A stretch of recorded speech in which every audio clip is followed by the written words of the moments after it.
திடீர்னு ஏன்டா சில டைம் நம்மளே சுவர்ந்து போடும். ச்சே!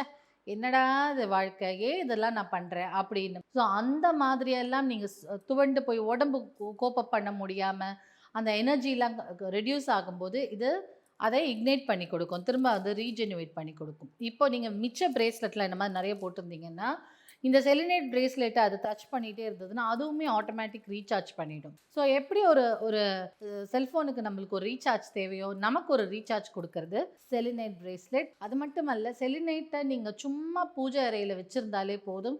அங்க இருக்கிற ஆற்றல் அதிகமாக இருக்கும். நம்ம செலினைட் பவுடர் பத்திலாம் சொல்லியிருக்கோம்ல. ஸோ அந்த மாதிரி எல்லாம் செலினைட்ட நீங்க யூஸ் பண்ணிக்கலாம். ஆக்சுவலா இது நானே ஒண்ணு போட்டுக்கணும்னு நெனச்சுட்டு, நீ கையில கிடைச்ச உடனே எடுத்து போட்டுக்கணும் அப்படின்னு போட்டுக்கிட்டு இருந்தேன். So selenite also helps you to get ஒரு நம்மள ஒரு ரீசார்ஜ் மோடுக்கு கூட்டிட்டு போறது தான் செலினைட் பிரேஸ்லெட். ஸோ கண்டிப்பா போட்டுக்கோங்க. நாள் முழுக்க ரீசார்ஜா இருங்க.